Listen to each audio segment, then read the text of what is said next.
Hello students, how are you? Welcome to our channel Maharashtra media.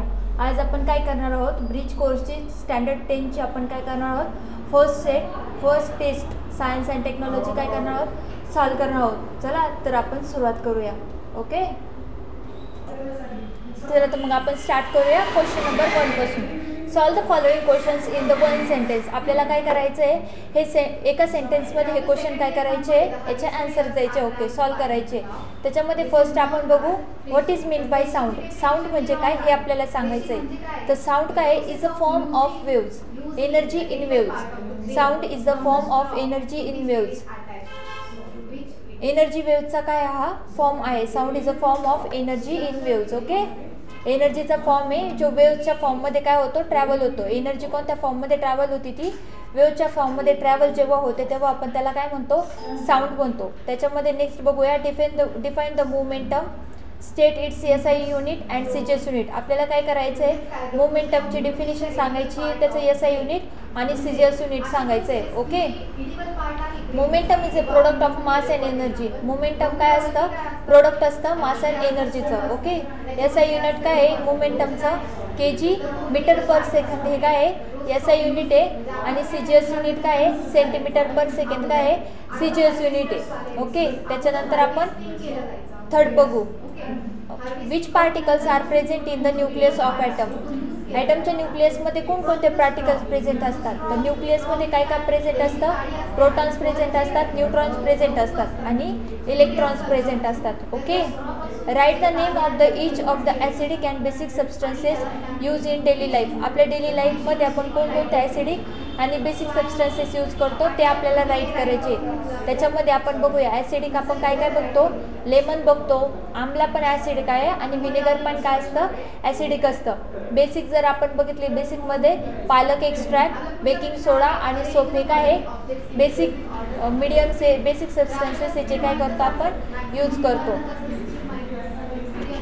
त्याच्यानंतर 5वा question आपण बघूया what is the main difference between the frequencies of the voice of man and that of woman.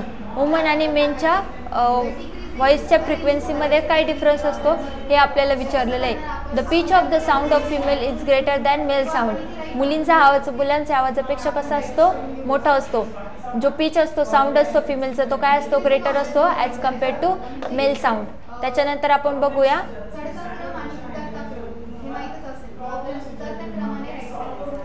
If on turning Manoj changes the direction as well as the speed of the motorcycle, what will be the effect on its velocity. जेव्हा टर्निंगचा point येतो तेव्हा मनोज काय करतो? Direction as वेल as speed change करतो मोटरसायकलचा. तेव्हा काय change होतो? तर त्याचा इफेक्ट कशावर होतो? व्हेलोसिटीवर होतो. मोटरसायकलची व्हेलोसिटी काय होती?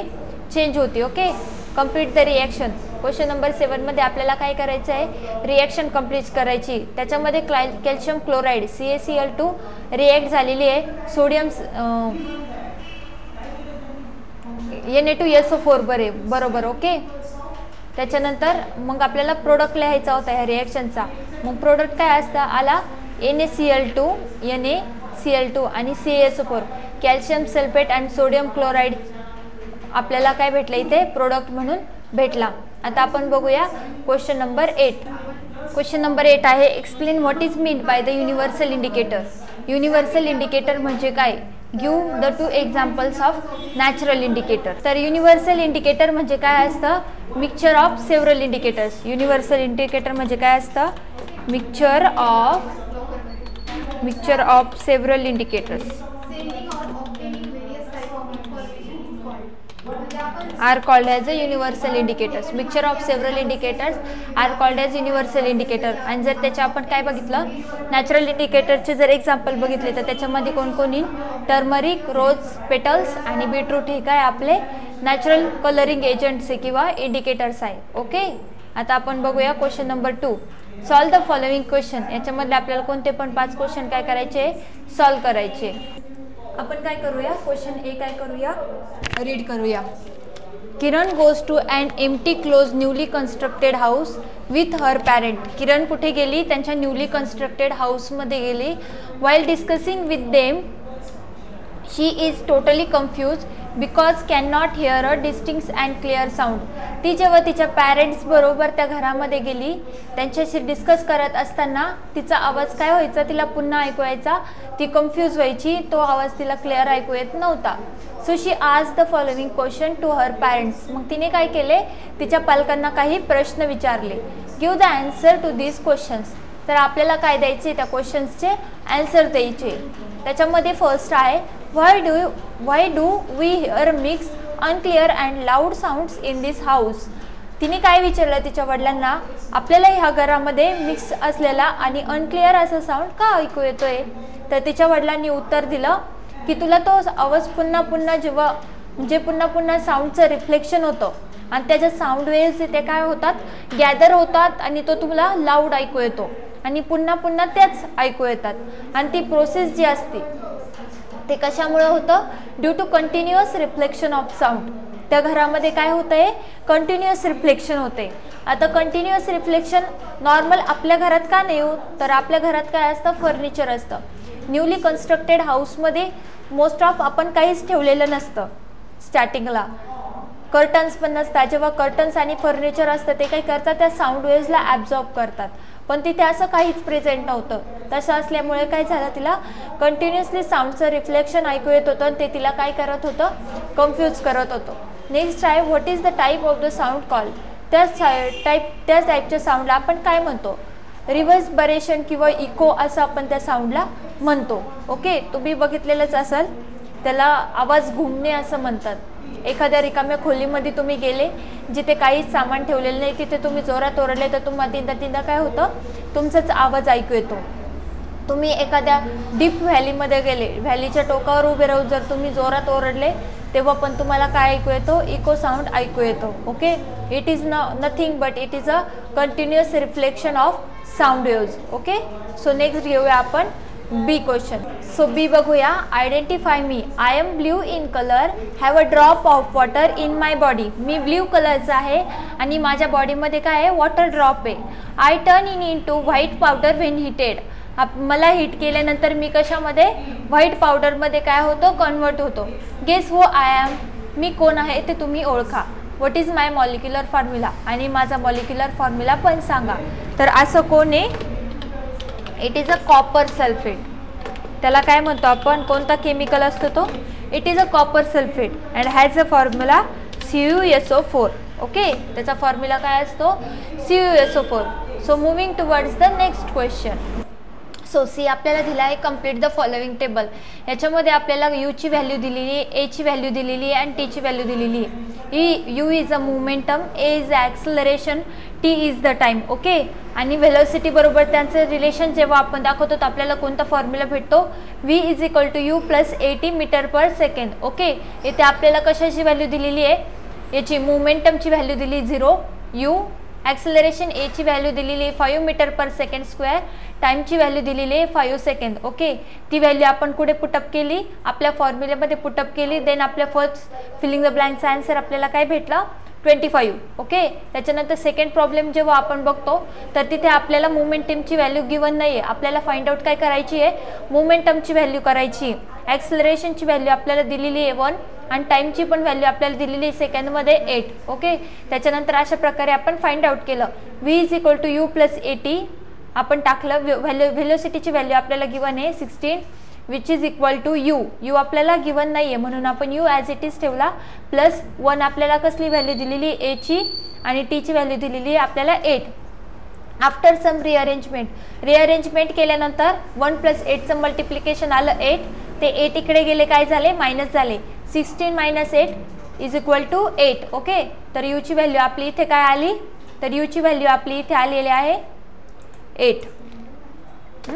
सेकंड फिलिंग द ब्लँक झाली आपली 8.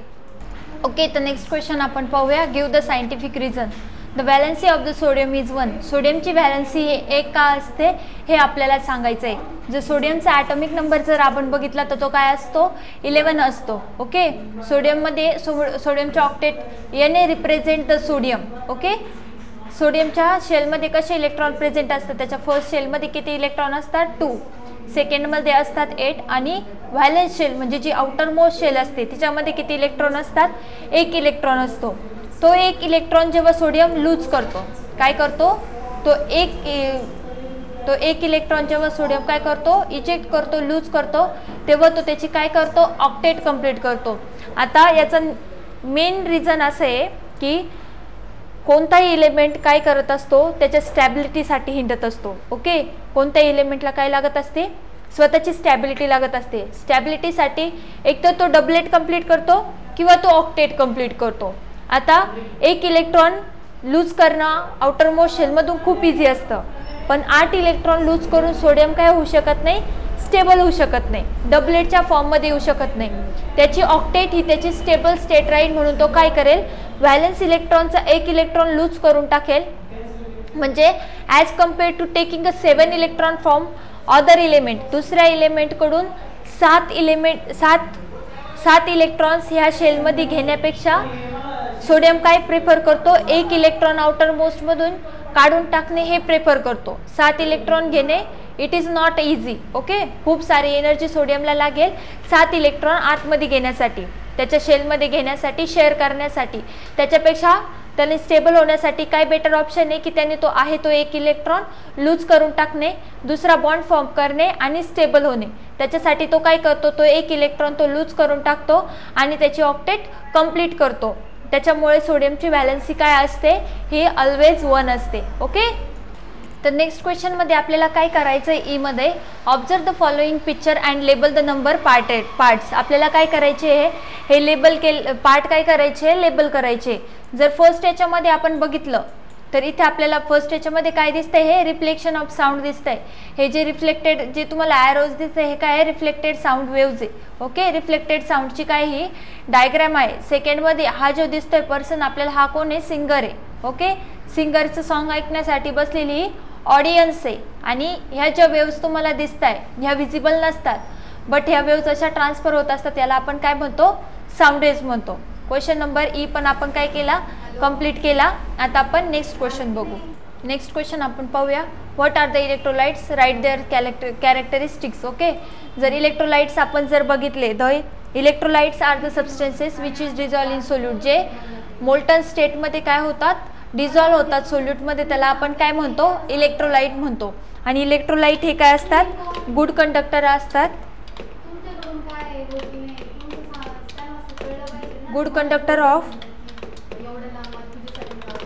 Heat and electricity. Okay, good conductor of heat and electricity असतात. ओके, त्याच्यानंतर आपण जी क्वेश्चन बघूया. Question number G.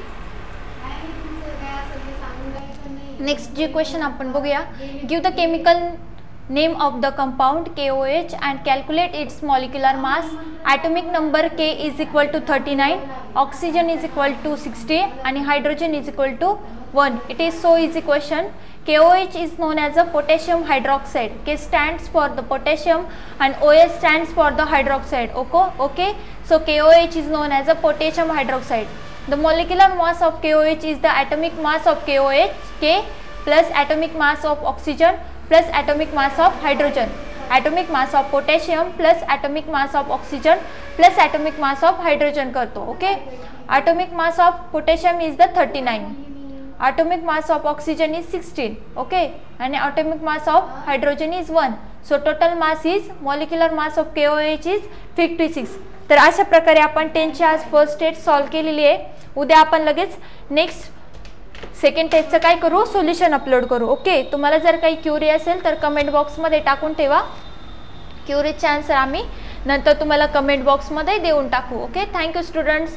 For more update watch the channel Maharashtra media and subscribe the channel. Okay, bye bye.